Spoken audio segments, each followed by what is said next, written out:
우리가 계속해서 보고 있는 시대는 유다의 멸망 이후에 포로로 잡혀갔던 이스라엘 백성들이 바사왕 고레스에 의해서 유대 땅으로 다시 돌아와서 그 안에서 야훼 신앙 공동체를 다시 세우는 그런 시기죠. 일명 포로 귀환 시대라고 부르는 그런 시대입니다.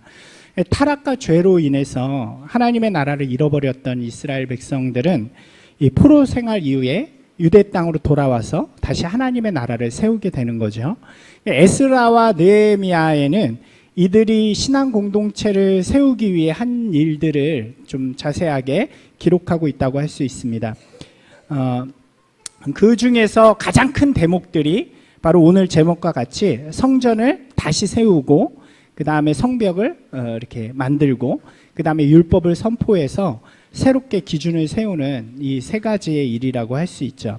그러니까 순서대로 보면 고레스 왕이 이스라엘 백성들을 돌려보낼 때 명령한 것이 바로 너희는 가서 뭘 하라 그래요? 성전을 건축하라 이렇게 이야기하죠. 그래서 성전을 건축하는 것을 통해서 너희 신앙 공동체 이스라엘이라는 나라를 다시 세우도록 이 고레스를 통해서 하나님께서 명령하십니다. 그래서 처음으로 이스라엘에 온 1차 귀환자들은 이 스룹바벨과 예수아라는 인물의 인도에 따라서 성전 건축을 하죠. 우리가 계속 보았던 이야기들입니다. 그런데 우리가 지난주에 본 것처럼 성전 건축을 시작했는데 많은 방해들이 있었잖아요. 그죠? 그래서 사마리아 사람들의 방해도 있었고 내부적인 어려움들도 있었고 여러 가지 방해들 때문에 힘들게 하다가 시간이 좀 지나서 학계 스가랴와 같은 인물들이 등장하기도 하고 그 다음에 다리오 왕이라는 새로운 왕이 바사에서 등장하면서 또 그의 도움으로 성전이 잘 마무리되는 이야기가 나오게 됩니다. 우리가 생각해 볼 수 있잖아요. 이들에게 성전 건축이라는 건 어떤 의미였을까요? 성전을 다시 건축한다라는 의미가 뭐였을까요?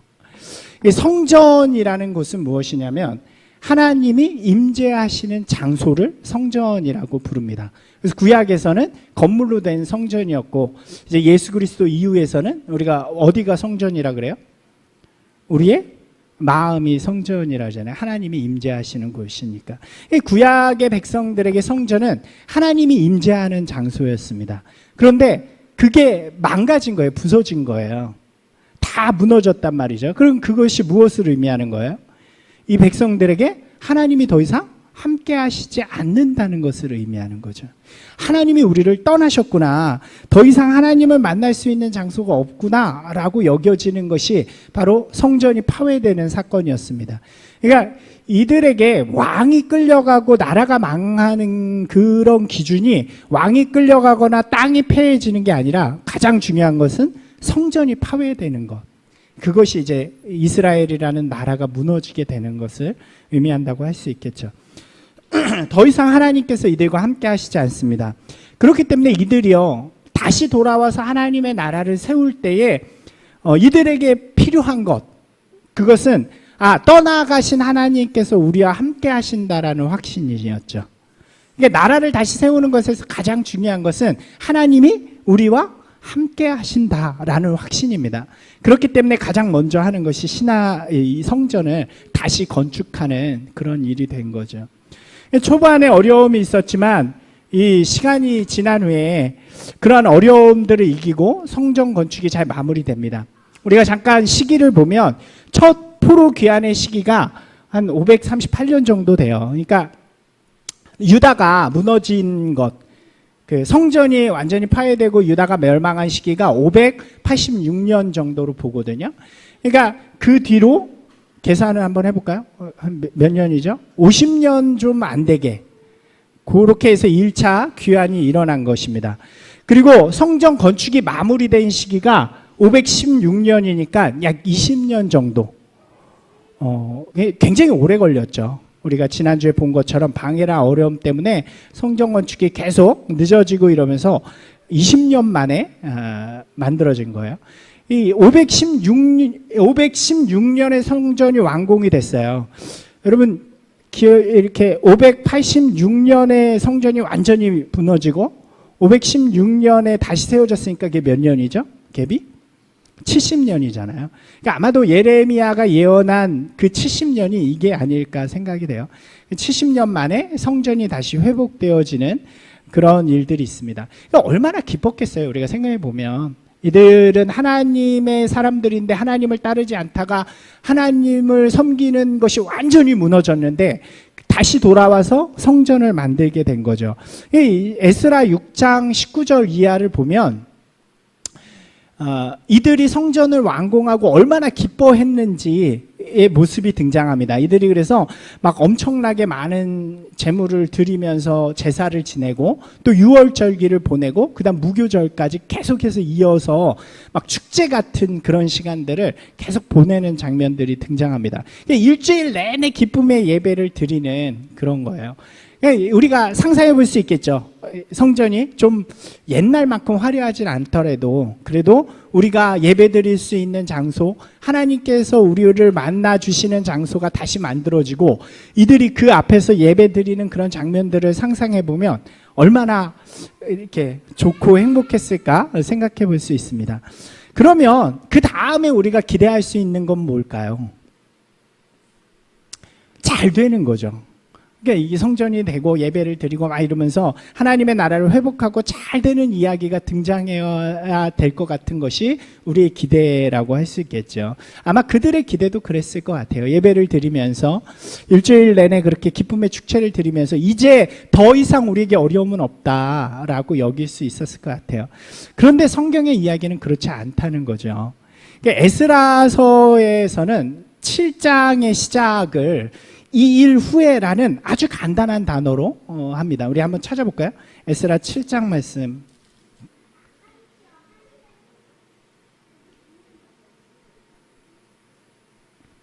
에스라 6장 22절이 그 예배 드리는 그 과정을 잠깐 보여주는 걸로 끝이 나요. 그 다음에 7장 1절이 어떻게 시작해요? 다 찾으셨나요? 한번 읽어볼까요? 이 일 후에 바사왕 아닥사스다가 왕이 있을 때에 에스라라 하는 자가 있느니라 이렇게 시작을 하잖아요. 이 일 후에 성경만 딱 보면 이게 이 성전 건축이 완공된 516년 바로 다음인 것처럼 여겨지잖아요. 그런데 실제로 에스라가 돌아온 시기가 언제냐면 468년이에요. 계산을 한번 빨리 해보세요. 몇 년 만에 온 거죠? 계산이 거의 50년이죠. 50년. 그러니까 이 일 후에라는 단어로 50년을 여기는 6장에서 7장을 그냥 딱 떨어뜨려 놓은 거예요. 그러니까 이 기간에 어떤 일이 있었는가에 대한 자세한 기록이 나오진 않습니다. 근데 그것을 어디서 좀 볼 수 있냐면 느헤미야에서 우리가 조금 단서를 찾아볼 수 있어요.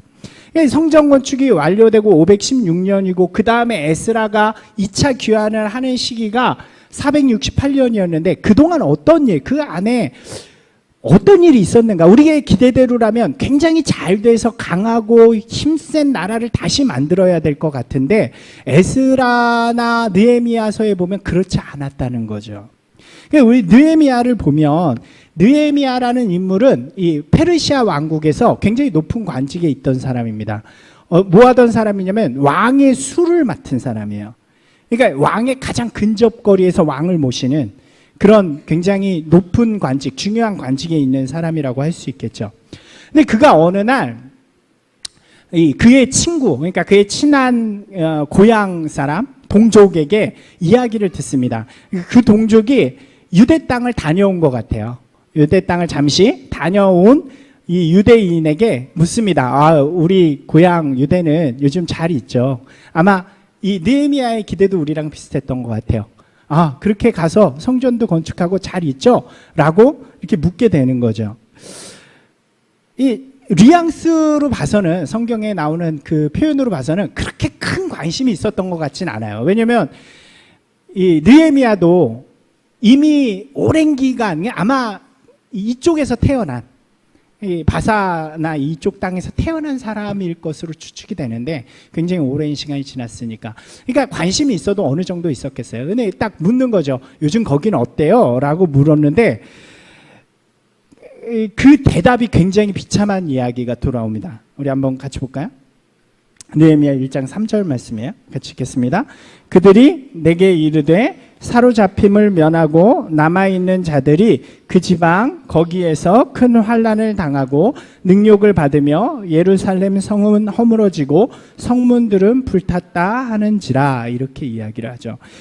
이 이야기를 들은, 굉장히 폐허가 되고 심각하다는 이야기를 들은 느헤미야의 삶이 이때부터 180도 변하게 됩니다. 우리가 이걸 터닝 포인트라고 이야기하는데, 우리가 이 이야기는 다음 주에 느헤미야를 중심으로 좀 이야기를 하도록 하겠습니다. 그럼 여기서 우리가 볼 수 있는 것은 성전 건축 이후에 유다의 상황이 이랬다는 거예요. 성전이 건축되고 이제 하나님을 믿는 공동체로서 이스라엘이 잘 서서 다시 강력한 하나님의 나라를 만들어갈 줄 알았는데, 이 이스라엘에 문제가 생겨난 거죠. 어떤 문제예요? 백성들은 환난을 당하고 능욕을 받고 성은 허물어지고 성문은 불타있는 그런 상황이 연출된 것입니다. 우리의 기대와는 조금 다르죠.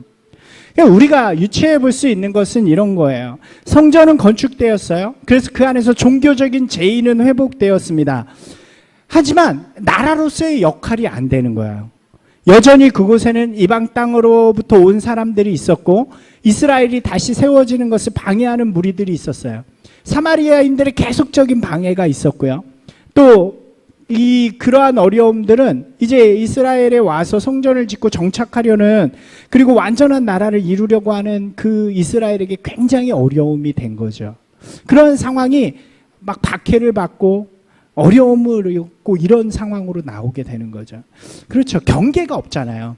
그러니까 이들이 돌아왔을 때 여기까지 우리 땅, 그러니까 우리는 여기서 살겠다라는 경계가 아직 없는 거예요.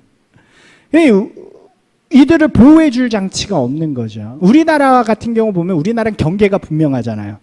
삼면이 바다로 돼 있고 북쪽은 북한이 있어가지고 절책이 있고, 그러니까 우리 입장에서 보면 경계가 없는 게 참 이상하죠. 네, 왜 가끔 이렇게 유럽이나 이런 데 보면 이 나라하고 저 나라하고 경계가 없는 데도 있잖아요. 그래서 여기까지는 어디였는데 저기 넘어가면 다른 나라가 되고 막 이런 나라들도 있죠. 그러니까 이런 나라들이 서로 적대 관계가 아닐 때는 문제가 안 되는데, 이런 나라들이 적대 관계일 때는 문제가 되는 거죠. 지금 이스라엘의 상황이 그런 것입니다. 주변에 적들이 가득한데 경계의 선이 없는 거예요. 울타리가. 어디까지가 우리나라고 어디까지가 저쪽 나라인지 알 수 없는 이런 어려움이 정치적인 것, 신앙적인 것, 사회적인 것으로 모두 다 찾아오게 되죠.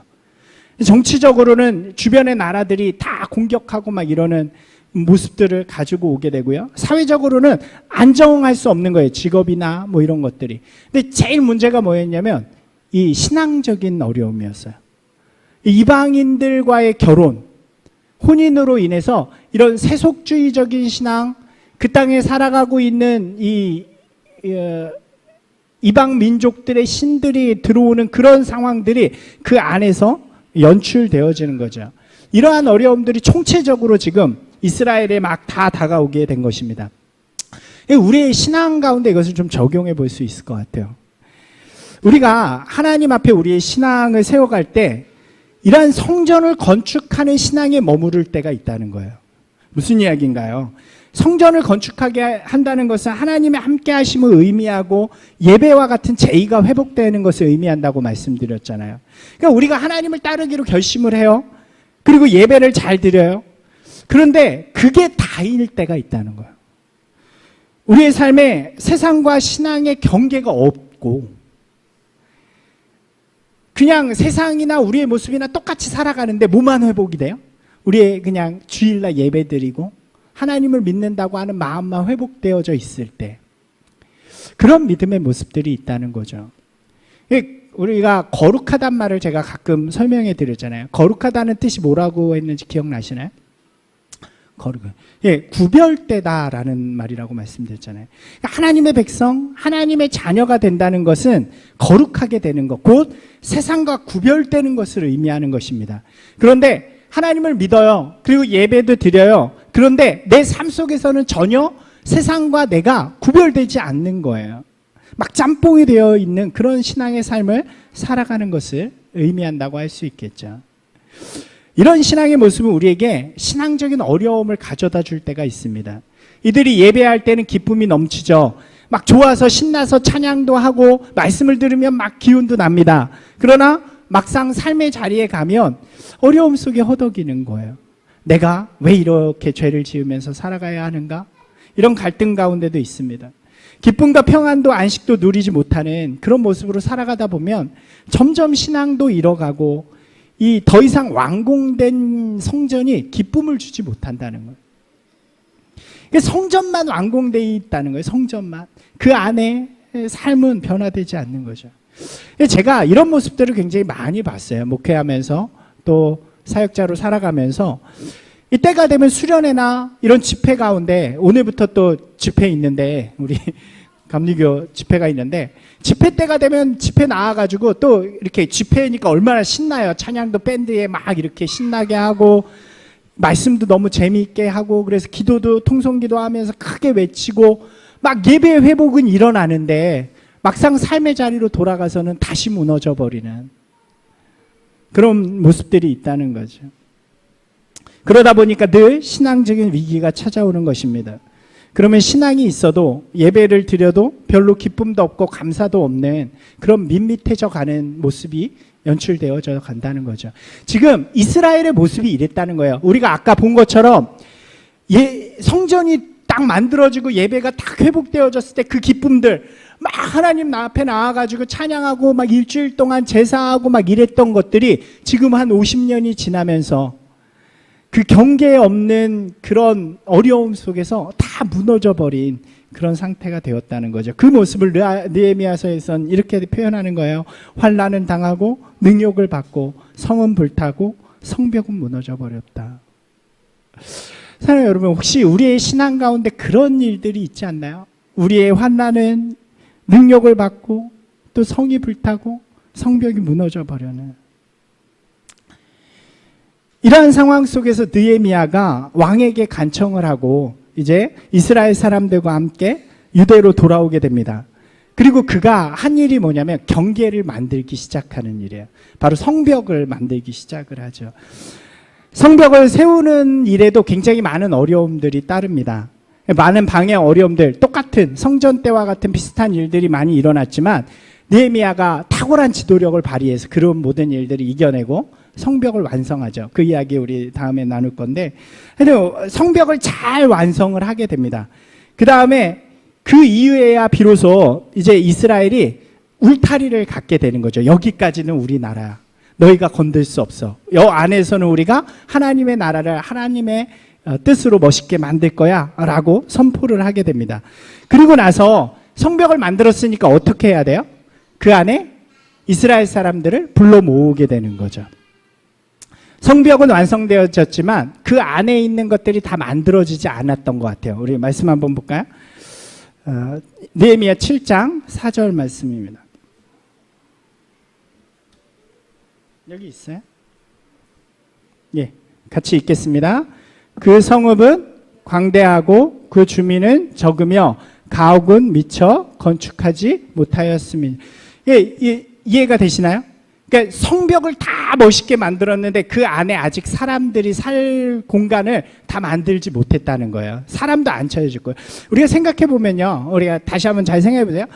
돌아왔잖아요. 돌아와서 이들이 예루살렘 안에 모여 산 것이 아니라 여러 군데 넓게 펴져서 살았단 말이에요. 지금 느헤미야가 와서 하는 일은 뭐냐면, 그러니까 넓게 퍼져서 살다 보니까 이 사람들한테 어려움들이 너무 많았던 거예요. 그래서 느헤미야가 와서 예루살렘을 중심으로 성벽을 만들어요. 그 다음에 사람들을 초청하는 것입니다. 야, 너희들 다 여기 와서 살자. 이제 이 안에서 우리가 하나님의 나라를 강하고 견고하게 만들자라고 초청을 하게 되는 거죠. 여기 7장에 보면 목록이 등장하는데 이 목록이 뭐냐면 1차 귀환 때 왔던 사람들의 목록이에요. 그러니까 느헤미야가 총독으로 와서 어떻게 하냐면 성벽을 딱 만들고 나서 사람들을 불러 모아요. 근데 많이 안 왔던 것 같아요, 처음에. 그래가지고 1차 때 왔던 명단을 딱 뽑아가지고 그 사람들 강제로 이주시키는 거예요. 이 사람들 어디 사는 사람들 일로 와서 여기 살아. 여기 살아. 이렇게 하면서 그 안에를 채워가기 시작하는 거죠. 성벽 안에. 우리가 생각해 보면요, 여기로 이주하기 위해서 이 이주민들이 자신들이 살던 정착한 땅을 포기하고 들어와야 되는 거죠. 그러니까 여기에 지금 이스라엘을 우리가 생각해보면 우리가 이 계산을 잘해야 돼요. 한 이때까지 성벽이 완성될 때까지는 100여 년이 지난 거예요. 1차 귀환에서부터. 그러면은 100여 년 동안 이미 이 사람들은 자기네 땅에서 어딘가에서 정착을 하고 살았단 말이야. 근데 느헤미야가 와서 성벽을 딱 만든 다음에 다 들어와라 일로. 그랬을 때 이 사람들이 해야 하는 건 뭐였을까요? 자신들의 정착한 땅을 포기하고 이 성벽 안으로 들어가는 것이었어요. 새로운 땅으로. 이게 굉장히 용기와 결단이 필요했다는 것을 의미하죠. 그럼에도 불구하고 이들은 그곳으로 들어갑니다. 왜요? 그곳이 성벽 아니기 때문에. 그곳이 하나님이 우리에게 주신 울타리 아니기 때문에 그렇다는 거죠. 느헤미야는 성벽을 세우고 이들에게 도전합니다. 이제 세상과 경계 없이 살아가던 삶을 버리고 하나님의 백성으로 우리가 좀 살아가자. 그곳에서 살던 삶을 버리고 안주하던 모습을 떠나서 다시 하나님의 나라를 세워가는 사람들이 되자고 이들을 초청하는 것입니다. 그리고 이들은 그 자리를 떠나서 성벽 안으로 들어오기 시작했다는 거죠. 제가 이 말씀을 들으면서 또 읽으면서 말씀을 준비하면서 이런 생각이 들었어요. 신앙이라는 게 과연 무엇일까? 신앙은 삶을 안주하도록 만드는 것이 아니다. 신앙은 변화하도록 만들고 도전하도록 만드는 게 진짜 신앙이라는 거죠. 그래서 신앙에는 반드시 개혁이라는 말이 따르고 혁명이라는 말이 따르는 거예요. 우리가 진짜 신앙으로 돌아가서 우리의 삶을 하나님 앞에 다시 세워가기 위해서는 안주하고 있는 우리의 삶을 깰 용기가 있어야 된다는 거예요. 여기 괜찮아라고 여기는 우리의 마음을 깨고 하나님이 원하시는 그 길로 가고자 하는 용기가 있어야 한다는 거죠. 예배로 충분하지 않다는 거예요. 작년이었던 것 같아요. 작년에 이제 명절에 고향 집에 어머니 집에 갔다가 이렇게 사람들을 좀 만나서 이야기를 한 적이 있어요. 예전 교회, 제가 잘 자라왔던 예전 교회 사람들이 어떤 일 때문에 교회를 나오게 된 거예요. 그리고 그 나온 교회에서 이제 교회를 선택해야 되잖아요. 어딘가를 교회를 선택해야 되는데 한 명이 먼저 어느 교회를 갔어요. 몇 명이. 그래서 그 사람들이 이 남은 사람들한테 우리 교회로 오라고 초청을 하는 거예요. 근데 그 이유를 이야기해 주는데 그 이유가 저한테 굉장히 도전이 됐어요. 그죠? 여러분 이유가 다양하잖아요. 교회를 선택할 때 뭐 어떤 사람은 대형 교회를 선택하기도 하고 어떤 사람은 교육부서가 잘 돼 있는 교회를 선택하기도 하고 어떤 사람들은 교재 중심의 교회를 선택하기도 하고 어떤 사람들은 성경이나 이런 공부를 잘 가르치는 것이 선택이 되기도 합니다. 근데 이 교회가 추천받은 이유가 있어요. 그게 뭐냐면 이렇게 이야기를 해요. 저한테 이 교회에 가면 도전을 받는다. 한번 따라서 해보실까요? 같이 읽어보실까요? 이 교회를 가면 도전을 받는다. 이 교회 가면 도전을 받는데요. 무슨 이야기냐면 그냥 지금 성도들을 만족시키는 교회가 아니라는 거예요. 잘하고 있어요. 여러분 잘하고 있으니까 복 받을 거예요. 이렇게 교회에 와서 예배드리면 돼요 라고만 이야기하는 것이 아니라 그 교회를 가면 도전을 받는데 이렇게 이야기를 해요. 걔 누구 아무개 있잖아. 걔가 갑자기 새벽 기도를 가기로 결정을 했어. 그 아무개가 갑자기 예배 딱 주일날 한 번 드리던 애가 주일날 그냥 한 번 드리고 딴 거 아무것도 안 하던 애가 예배를 한 번도 빠지지 않기로 결심하고 지금 예배를 다 나간다니까. 걔 있잖아. 평생 성경 한 번도 안 보던 애가 지금 성경을 읽더라니까. 왜? 거기 가면 도전을 받는데요. 그 교회 가면 이렇게 자꾸 자극을 받는데요. 자극. 안 하면 안 될 것 같다. 아, 내가 하나님의 나라를 위해서 살아야 되겠구나 하는 그런 자극을 받아서 자신의 삶, 자신의 시간을 하나님 앞에 떼어드리는 그런 도전들을 시작한다는 거예요. 굉장히 도전을 받았어요. 아, 나도 그런 목사, 그런 교회가 되고 싶다. 여러분, 신앙이라는 건요, 우리가 삶에 안주하고 머물도록 하는 게 아니라 끊임없이 자신을 돌아보게 만드는 거예요. 더 좋은 신앙, 더 깊은 믿음, 더 아름다운 순종으로 우리의 삶을 만들어 나가도록 하는 거죠. 보세요. 느헤미야가 성벽을 만들었습니다. 아직 성벽 안에 준비가 안 됐어요. 그런데 느헤미야가 외치는 거예요. 그들 앞에. 야, 언제까지 우리가 이렇게 살 것이냐. 너희가 성벽이 불타고 환난을 당하고 그 이유가 다 뭐냐? 하나님 앞에 온전하게 살지 못해서가 아니냐? 우리가 이제 울타리를 만들고 이 세속적인 믿음을 버리고 이 세상과 단절한 채로 진짜 그리스도인으로 진짜 하나님의 사람으로 살아보자. 오라! 라고 이야기하는 거죠. 그리고 이스라엘 백성들은 도전을 받고 그 안으로 이주하기 시작합니다. 그리고 그 안에서 다시 하나님이 원하시는 하나님의 길을 만들어가기 시작하는 거죠. 사랑하는 여러분, 우리가 믿음 안에서 도전받는 분들이 되시기를 소망합니다. 예배 가운데, 말씀 가운데, 그리고 하나님 앞에 설 때마다 우리의 마음 가운데 자극이 되어져서 우리의 삶을 돌아보고 우리가 한순간 한순간 우리의 결정을 하나님 앞에 내어놓고 진짜 그리스도인의 모습으로 거룩한 구별됨으로 그렇게 도전하는 마음으로 살아갈 때 하나님께서는 우리와 함께 하시고 우리에게 놀라운 역사를 일으켜 주실 줄로 믿습니다.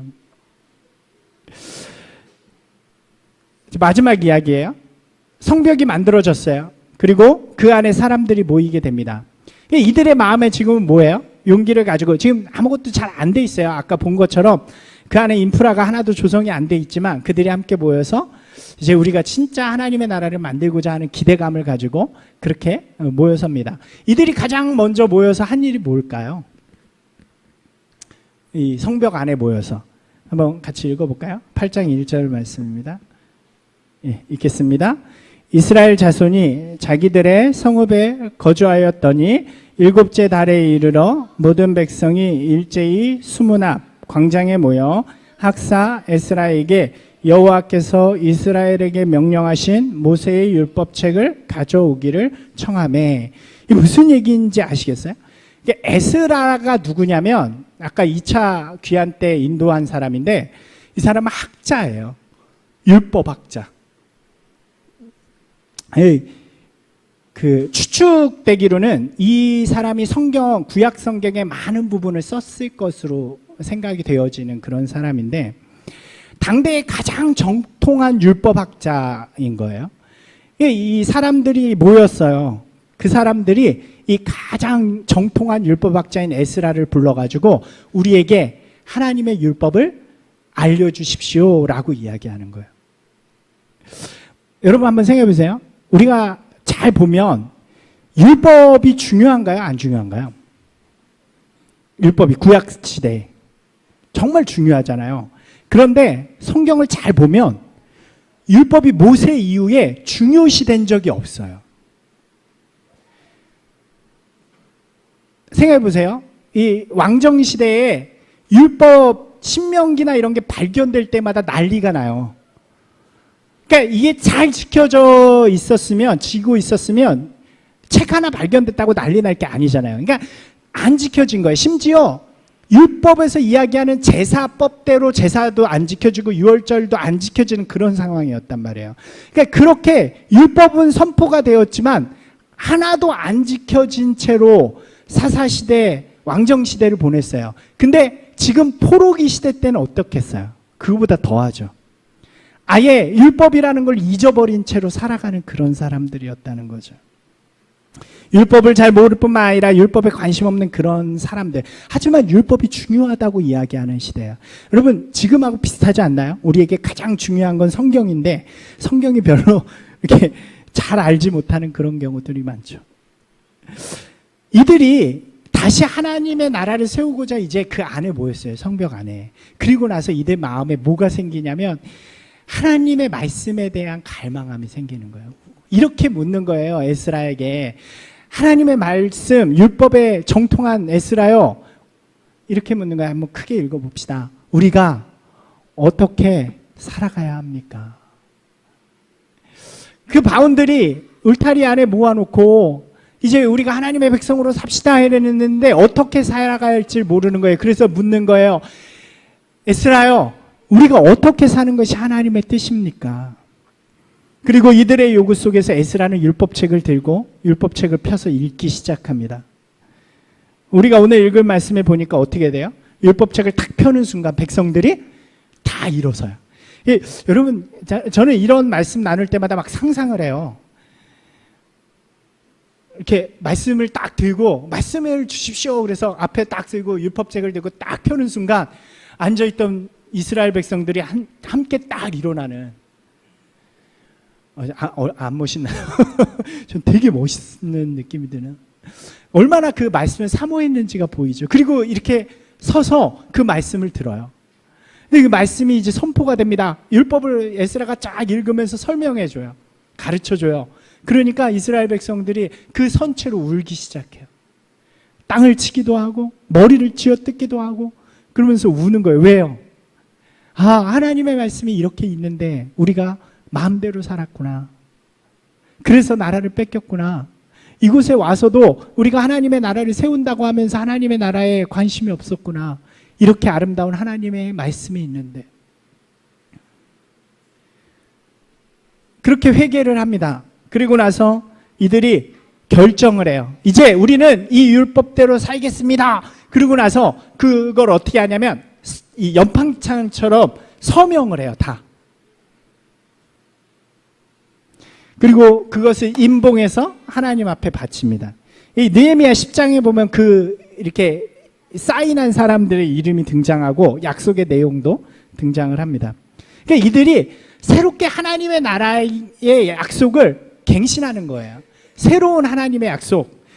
자신들이 하나님만을 따르고 하나님의 말씀인 율법에 순종하는 삶을 살겠습니다라고 결정하는 거죠. 10장 28절 이후에 보면 다짐하는 내용들이 좀 등장을 해요. 한번 펴볼까요? 느헤미야 10장.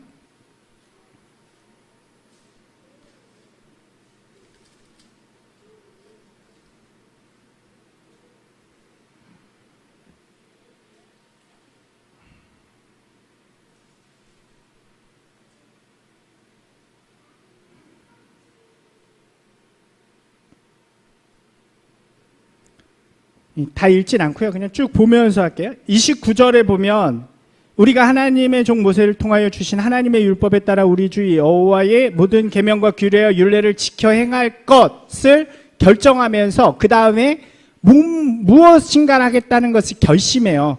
30절에 보면 뭐가 나오냐면 이방인들과 우리가 결혼하지 않겠다. 아까 말씀드렸죠. 이 땅에 막 흩어져 살면서 그 땅에 있는 이방인들하고 막 결혼한 거예요.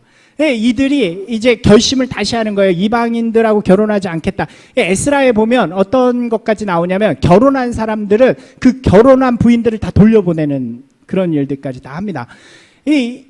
결연하게 결정하는 거예요. 이방인들과 결혼하지 않겠다. 그 다음에 30절 보면 또 안식일을 우리가 진짜 잘 지키겠다.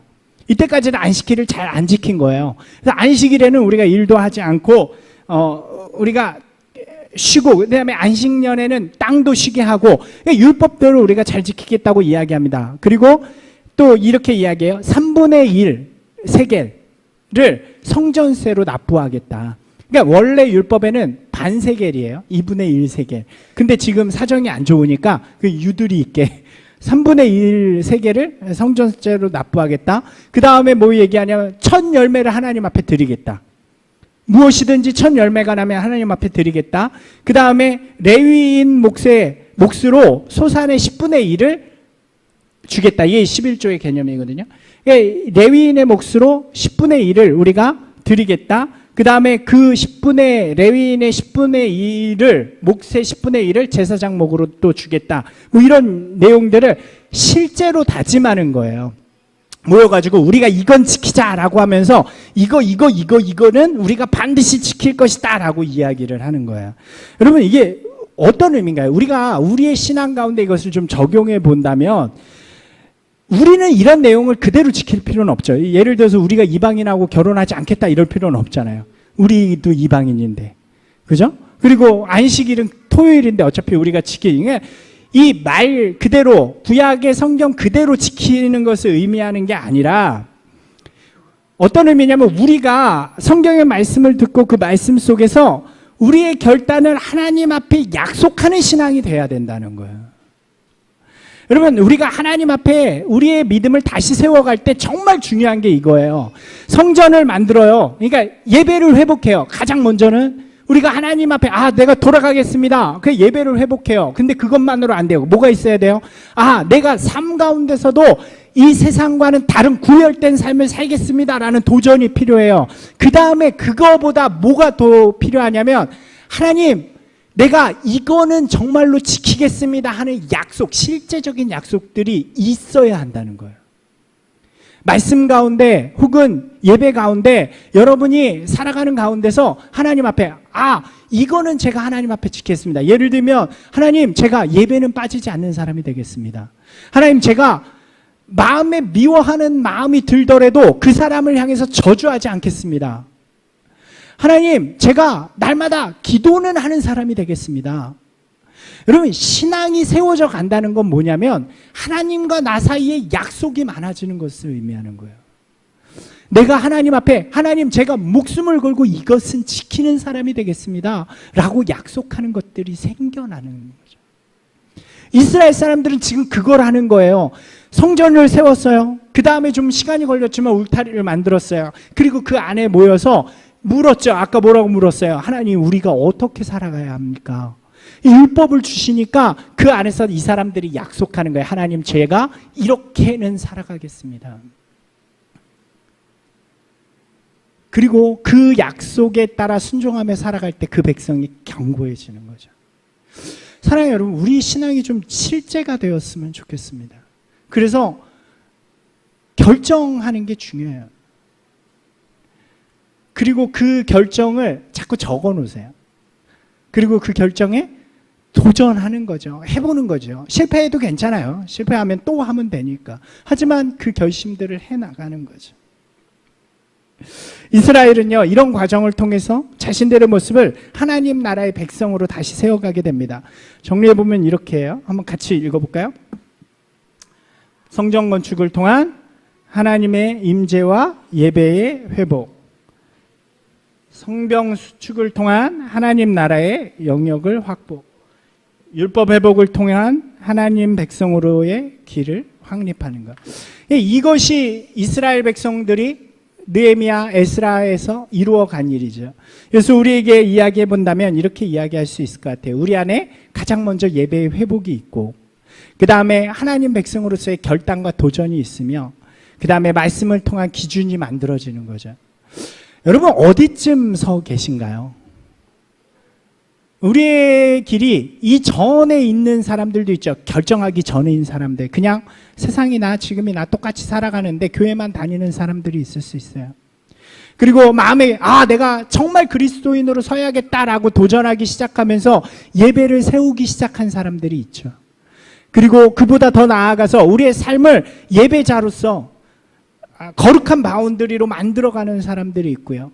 더 나아가서 그런 구체적인 것들을 세워가면서 도전하고 이루어가는 사람들이 있죠.